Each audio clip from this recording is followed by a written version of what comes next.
So before I start this video, 1 minute के लिए आप ये मान लीजिए कि आपके बैंक अकाउंट के अंदर आज की डेट में 1,000 रुपए हैं, बट क्या आप ये जानते हैं ये बैंक आपके इस 1,000 रुपए को अपने आप 1,900 रुपए बना देता है, उसके बाद अपने आप 2,500 रुपए बना देता है, और उसके बाद अपने आप ये 5,000 रुपए भी बना देता है। आपको ये नहीं पता कि आपके पैसे के साथ हो क्या रहा है, और यहीं से शुरू होता है the hidden game of money, जो गेम आप नहीं जानते। ज्यादातर लोग इस गेम को जानते ही नहीं कि चल क्या रहा है। हो सकता है बहुत सारे लोगों को ये पता हो कि जब आप बैंक में पैसा जमा कराते हो, आपने 1,000 रुपए जमा कराया, बैंक उसका सिर्फ 10% अपने पास रखता है एज अ रिजर्व, इसे वॉल्ट मनी भी बोलते हैं। बट 90% पैसा जो है वो बैंक लीगली चाहे तो स्टॉक मार्केट में इन्वेस्ट कर सकता है, और इससे अपने पैसे को बढ़ा सकता है, डुबो भी सकता है, और इसके जगह पे वो चाहे तो लोगों को लोन भी दे सकता है। तो आप ही के पैसे से लोगों को लोन मिलता है, इतना हमें पता है। बट अब ये एक्चुअल में प्रोसेस चल क्या रहा है, आपको इस पूरी गेम से क्या समझने को मिलेगा, और आपका पैसा जो वैल्यू लूज करता जा रहा है उसके अगेंस्ट आप क्या कर सकते हो।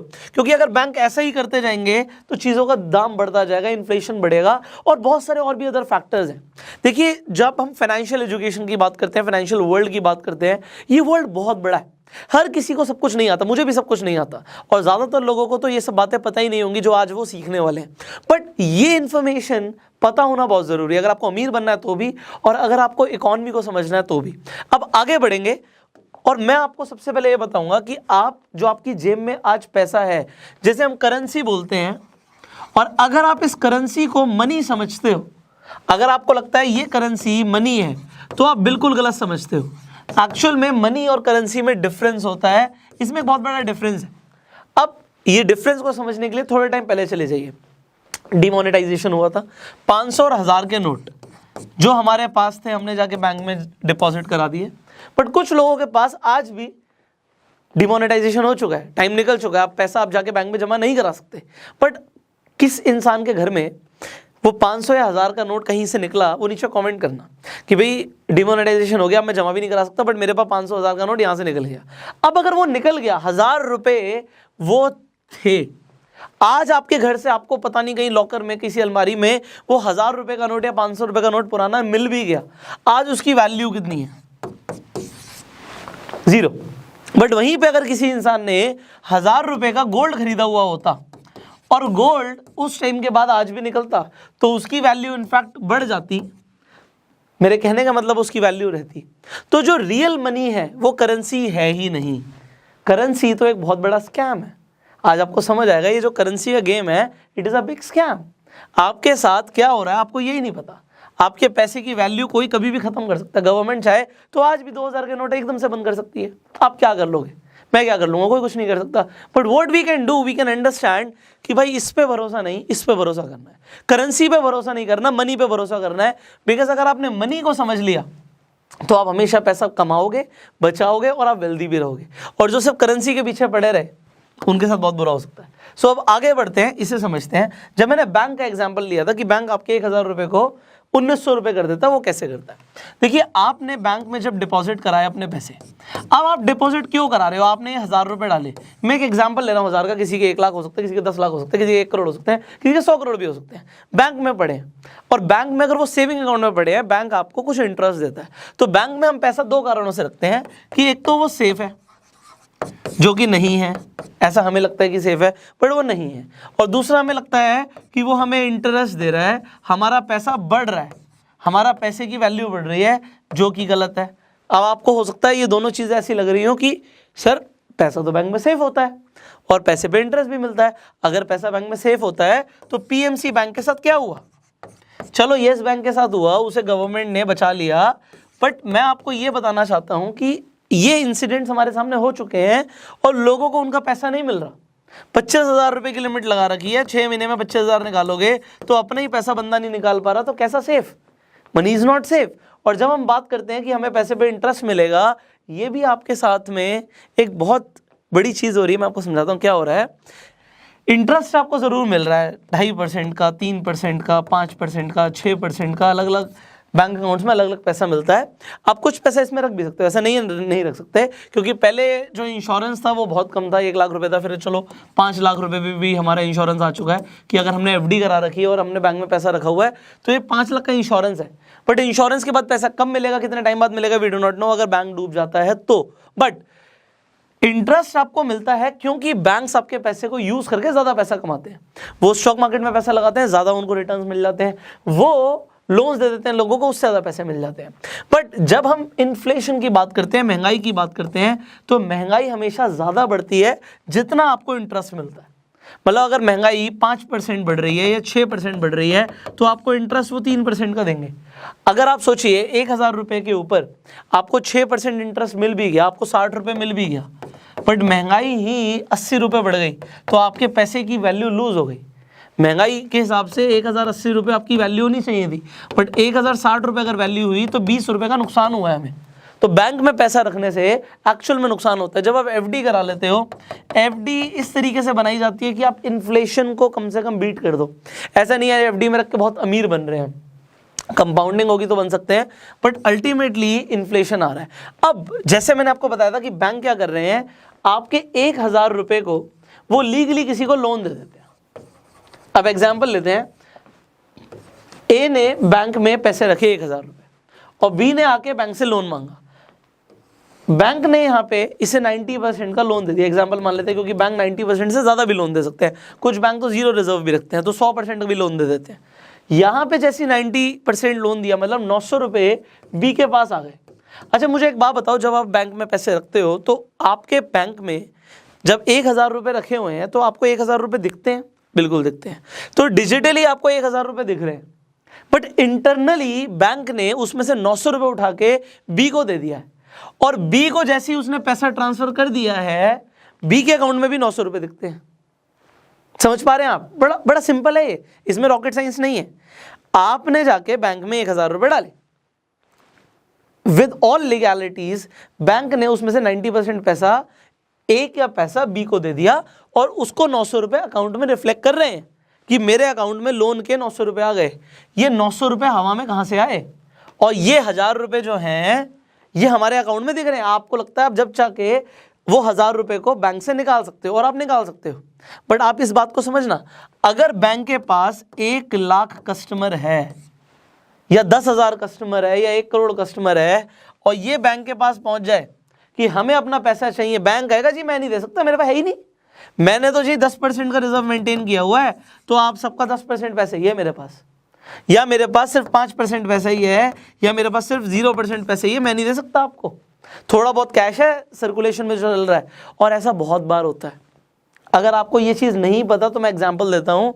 आप कभी कोई बड़ा अमाउंट बैंक से विड्रॉ करने जाओ, अगर आप छोटे मोटे बैंक में जा रहे हो और आप शाम के टाइम पे जाते हो, अभी तक तो चलो 2 बजे का टाइमिंग हो गया, पहले 4 बजे था, तो अगर आप 3-4 बजे बैंक में पहुँचते और उस टाइम पे मांगते कि मुझे 5 लाख चाहिए, 10 लाख चाहिए, अगर बैंक में डिपॉजिट्स नहीं आए और बैंक में सुबह आके विड्रॉल हो चुके, बैंक के पास पैसे नहीं होंगे, सर आज नहीं है, आप कल आ जाइएगा, कल आ जाइएगा, क्योंकि आज कैश ही नहीं है हमारे पास, क्योंकि कैश कल आएगा, आरबीआई से कैश आएगा। अभी आरबीआई से कैश आना भी बहुत बड़ा मैकेनिज्म है, बट आज हमारे पास कैश नहीं है, आप कल आइएगा, we do not have money.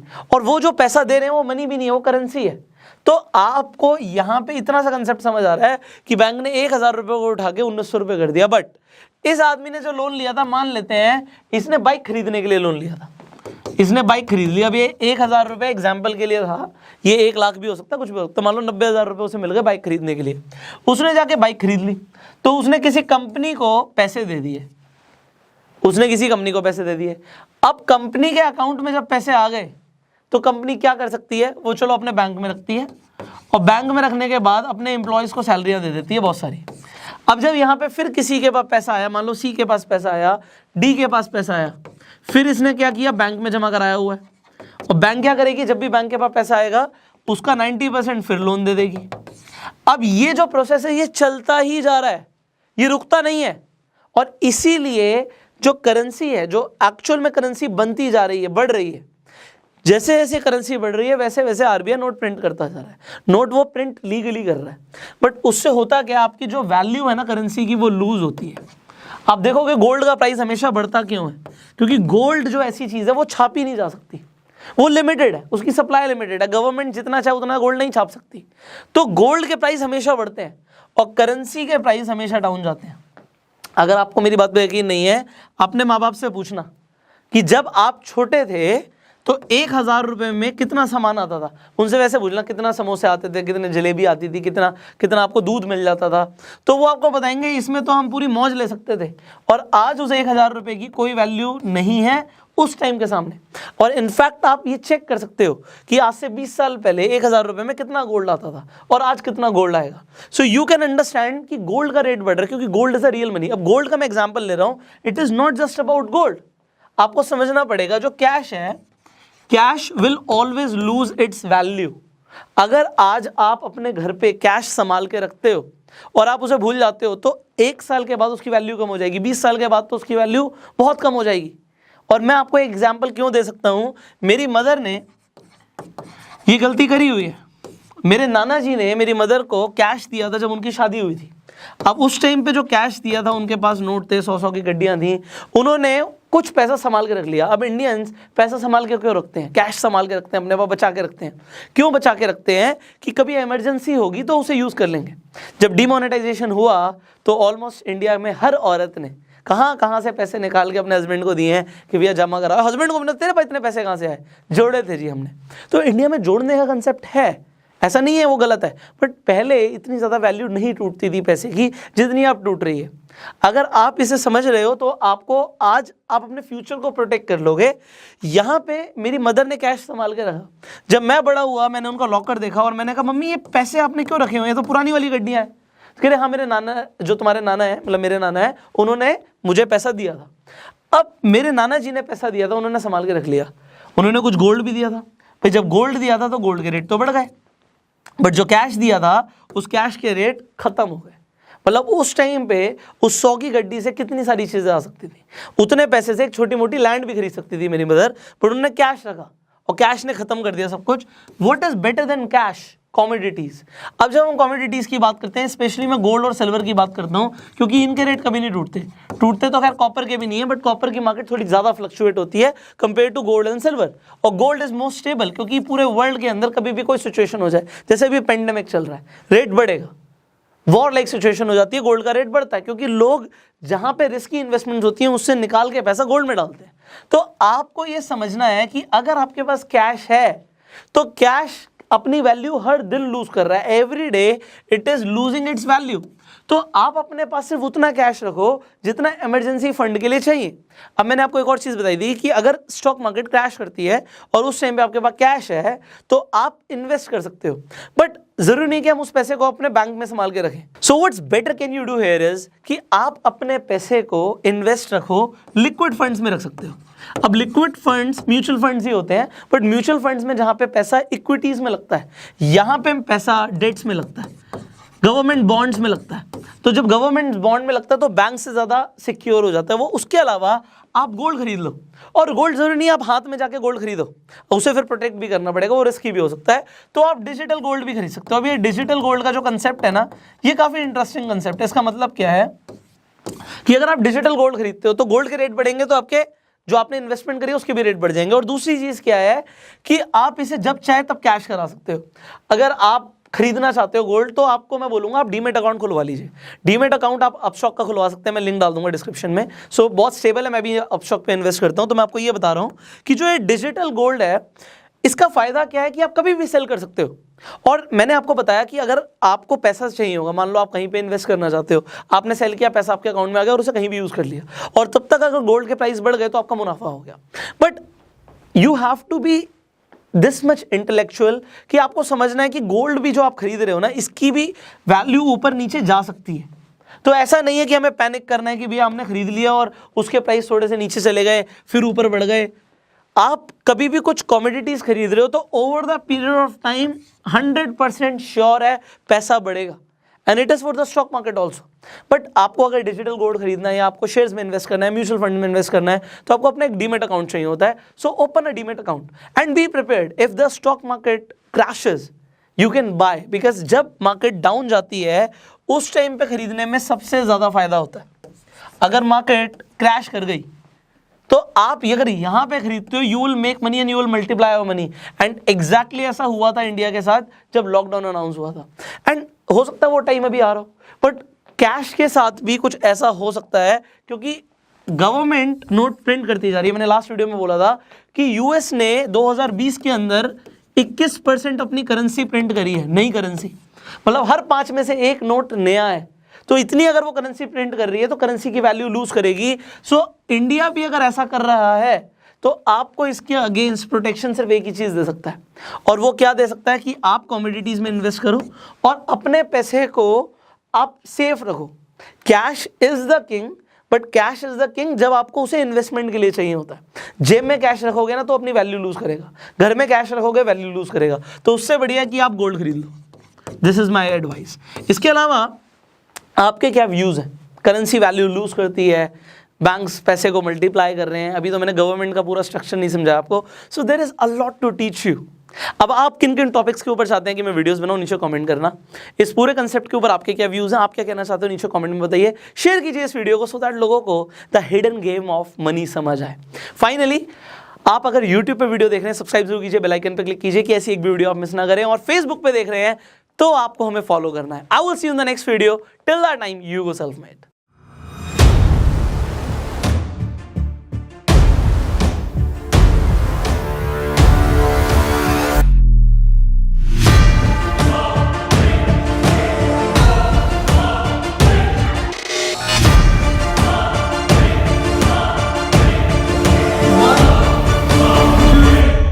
Three.